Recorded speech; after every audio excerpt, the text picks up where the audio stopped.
I've been filming fire department ride-along videos for a long time. And along the way, those videos helped one fire department grow to more than 200,000 YouTube subscribers. And the department that I'm working with right now has seen strong growth in under a year. Several individual videos have reached more than 1 million views.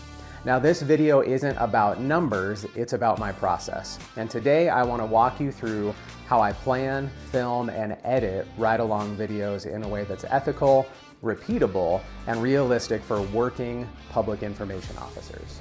Ride-along videos aren't staged, they're built around normal shifts. And before the shift, I talk to the crew so that they know that I'll be there.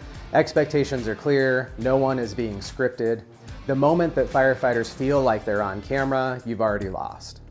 One of the most important decisions I make before I ever hit record is whether I'll be part of the story or just completely behind the camera. I decide one of two things. Am I hosting this video or am I observing and following a person or crew? Both approaches work, but they feel very different to the viewer. When I host, I speak directly to the camera. I provide context in real time. I guide the viewer through the shift. This approach feels more casual, feels less formal, it works well for education, and feels like I'm giving someone behind the scenes access. I am hosting the viewer so that they get to enjoy the ride along with me. Hey guys, I'm here with Isaac Frazier at Wichita Fire Rescue 1. Some of you may recognize him from his excellent training business, and he is going to give us a grand tour of Rescue 1. 48 trap, gotta go.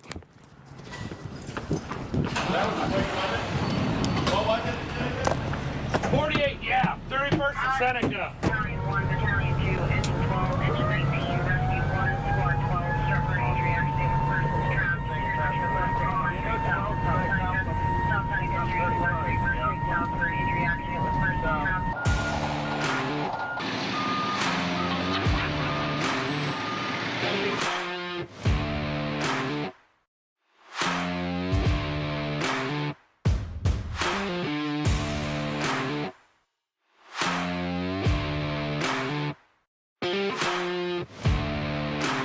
Can we give her another try? Yeah. So they already saw the introduction. We kind of got interrupted. Away. Yeah, and then we got picked up. But let's jump right back into it while we have time, and we'd love to see Rescue 1. We'll show you Rescue 1. We'll start at the front here. Other times, I completely stay out of view. The view is focused on a firefighter, an officer, or the entire crew. This approach feels more documentary style. It keeps the focus on the subject and allows the story to unfold naturally.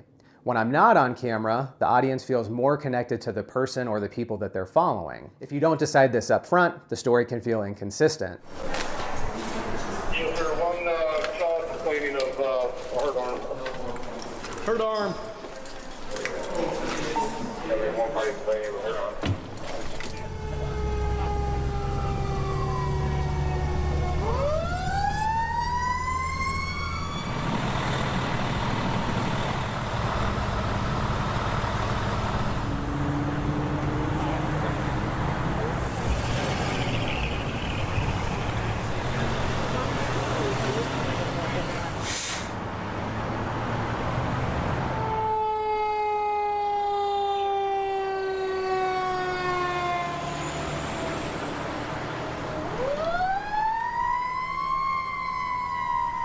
Tell you what, man, it still gives me chills seeing the fire truck go by, and I get to ride it every day.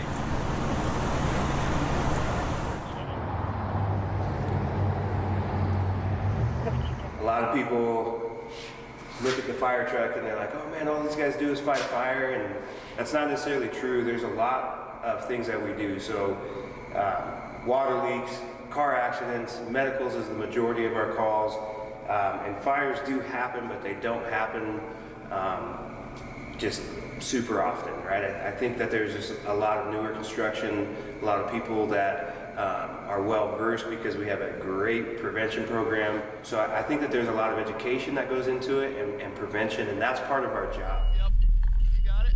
3 bags. Just trying to get some dinner here, and sure enough, got another call. One of the biggest reasons I use action cameras has nothing to do with the image quality, it has everything to do with human behavior.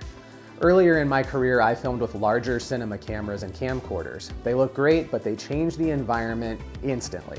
People notice them, people fixate on them, people question why they're being recorded even in public places.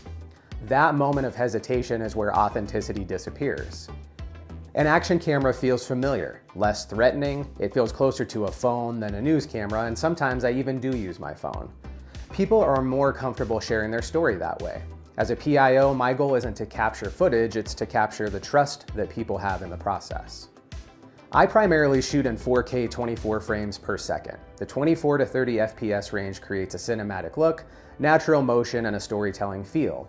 If I think slow motion could be beneficial for training evolutions, fireground movement, mechanical actions, then I increase my frame rate. And here's why that matters. Footage shot at 24 to 30 FPS is meant to be played back at normal speed. If you slow it down, it looks laggy, it feels choppy, and you may even see what looks like jump cuts. There simply aren't enough frames to slow down the motion cleanly. If I want smooth motion, I'll shoot at 60 frames per second or higher. Higher frame rates capture more visual information, allow smooth, natural motion, and preserve detail. That's what makes slow motion look polished instead of broken. Frame rate isn't just a quality setting, it's a creative decision. For image stabilization on the DJI Action 5 and the DJI Action 6, which I have in my hand, I use the Horizon Steady feature. This allows the camera to rotate a full 360 degrees while keeping the horizon completely locked on the subject. This is ideal when I know that I'll be moving fast, following subjects and not being able to steady the camera. Perhaps I'm multitasking, maybe using my department iPhone if I'm capturing photos or videos to post on social media of a major incident, or if I know that I'm going to be producing a video like a YouTube video that's 16:9 or even vertical where I want this to be baseline. Yeah, we do. They did set it up where if any structure fire comes out, it does make a little ring. Building. 3429 East Douglas. I don't know if let's just take that way. Hey, can you close that overhead? You don't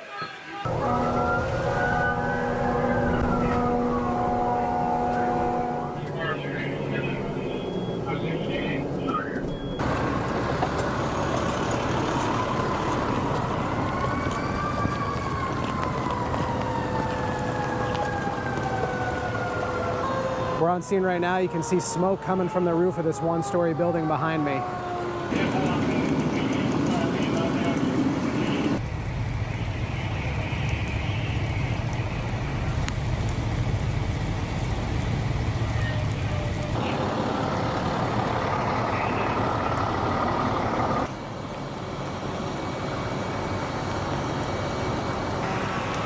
think we're heading back. Okay. We got set.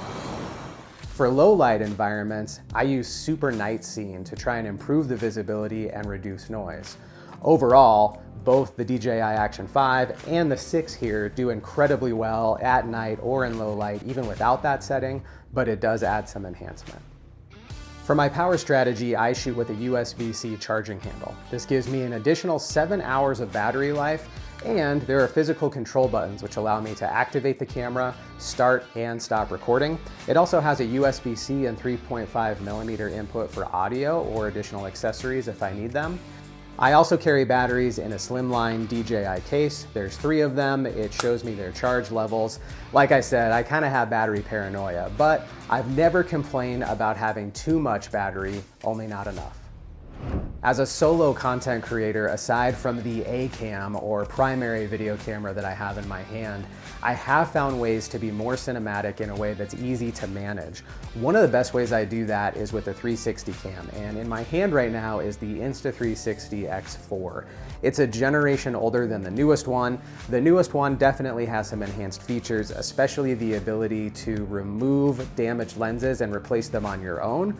Previous versions, like this one, required you to actually ship the camera to Insta360, which was really inconvenient. But new ones are more durable. The video quality is a little bit more enhanced on the X5.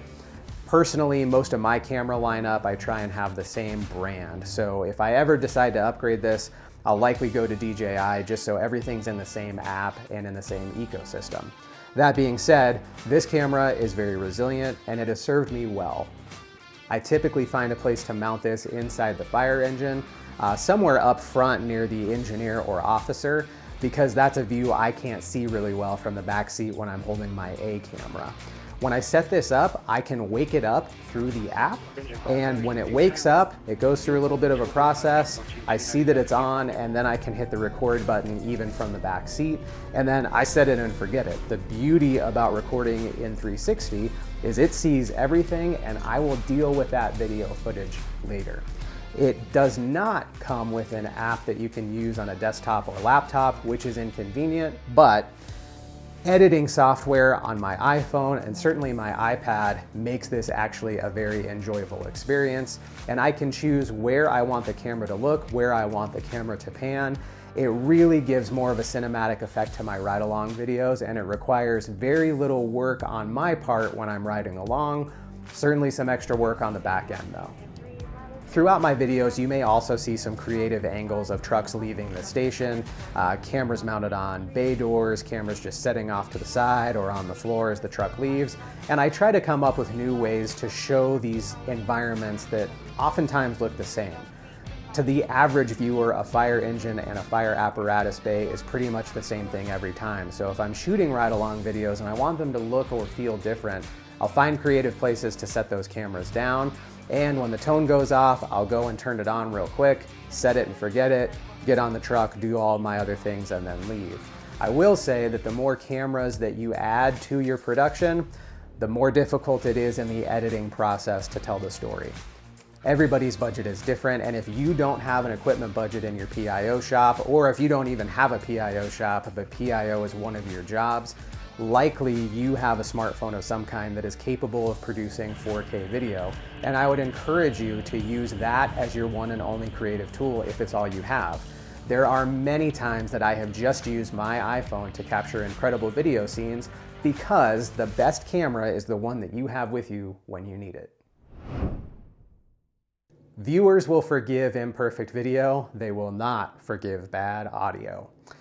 I use Bluetooth wireless mics for vlogs and for interviews. They auto-connect to my cameras, they're reliable, and they dramatically improve clarity. The camera's internal microphones work, but only really well in quiet spaces. During interviews or active scenes, they capture too much ambient noise from their omnidirectional microphones. External microphones sound better. They can be clipped, like to the shirt that I'm wearing right now, handheld, or mechanically mounted. They stay connected hundreds of feet away if you need to have that separation between your subject and your camera. One of the most common questions I get is how I record in-cab fire engine audio, and the answer is aviation-based headset cables. They allow me to capture the crew communication and the radio traffic that's happening between dispatch and the crews on the street. When it works, it absolutely levels up the production value. Good audio pulls the viewer into the moment in a very powerful way.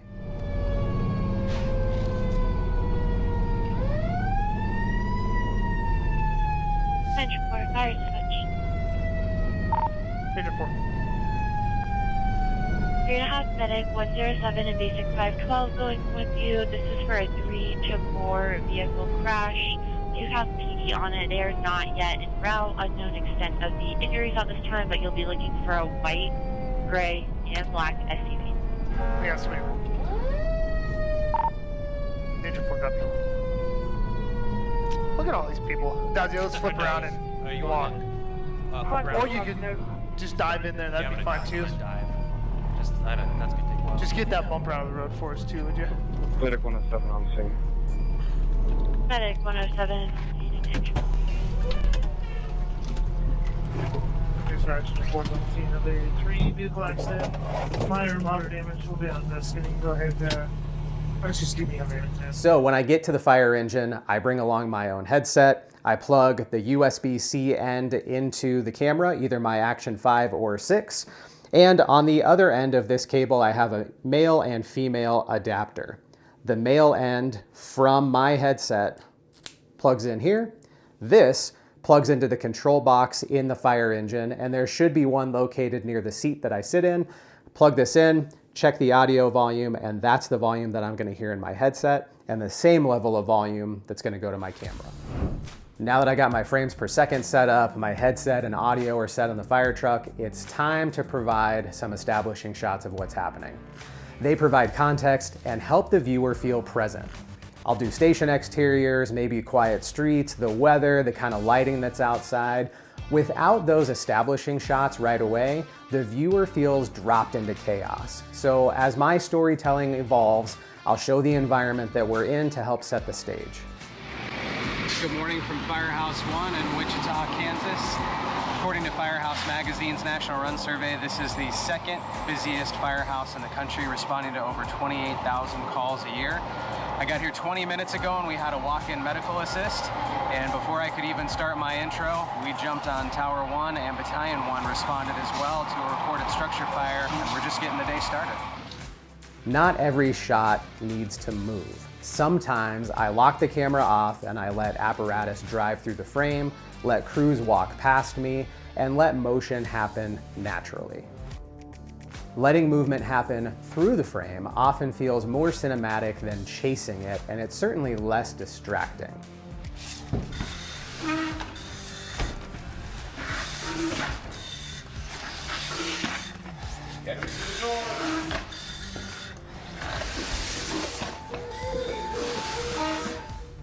Instead of always following someone, I'll get ahead of them and then capture the new space that they're entering into. This feels intentional, it speeds up the story, and it adds momentum. So we're gonna head down in the basement.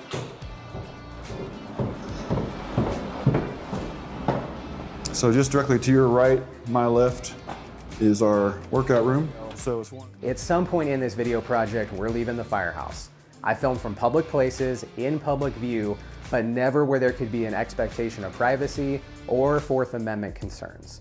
If permission is required, I get it, or I don't film it. Community trust and customer service always come before content.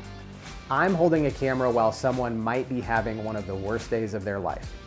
That privilege is never taken lightly, and it should never be abused.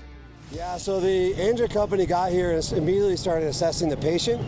And they started getting there, stabilizing the vehicle, covering up the patient, taking care of them the best they could. We had a medic inside the car. That's a pretty standard process.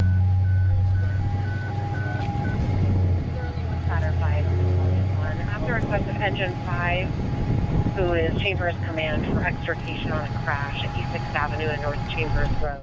Respond on TAC 2 at 1533. Yeah, we got a T-bone accident right here where the car was side punched and the door was crunched in so the victim couldn't get out, patient couldn't get out. So we had to do extrication. We arrive and we're also going to be stabilizing it. This case, all the airbags are deployed, so we didn't need to cut the battery, but typically we would do that.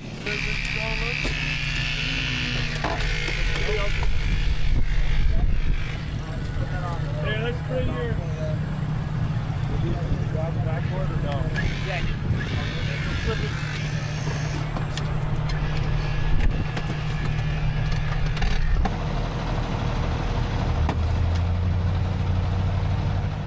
Implied shots add context while protecting privacy and avoiding protected health information. Sometimes what you don't show tells the story in a better way. I always shoot more B-roll than I think I need. I've never complained about having too many shots.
I save interviews for mid-shift or just before bedtime when reflection feels natural and the story has earned meaning.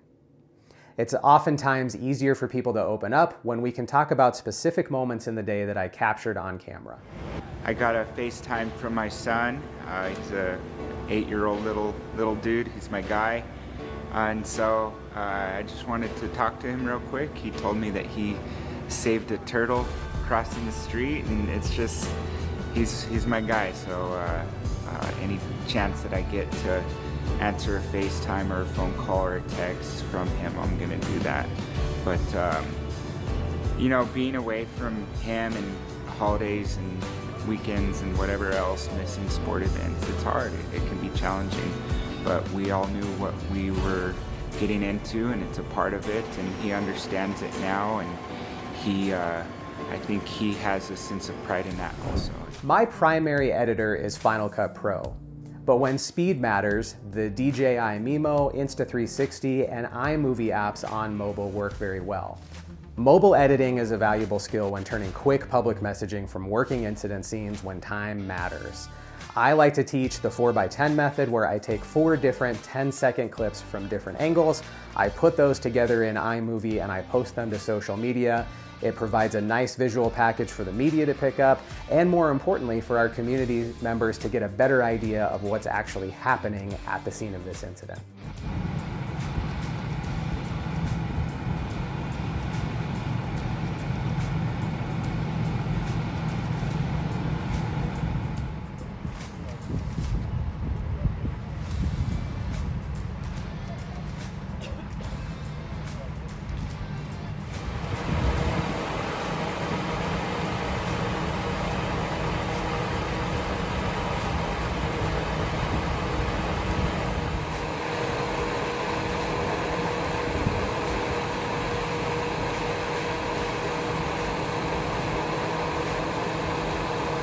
Accessibility matters, so I will often upload videos to Instagram to generate captions quickly before publishing across other platforms. If you know of a good on-the-spot closed captioning tool or app, drop it in the comments, because my PIO group is looking for one right now.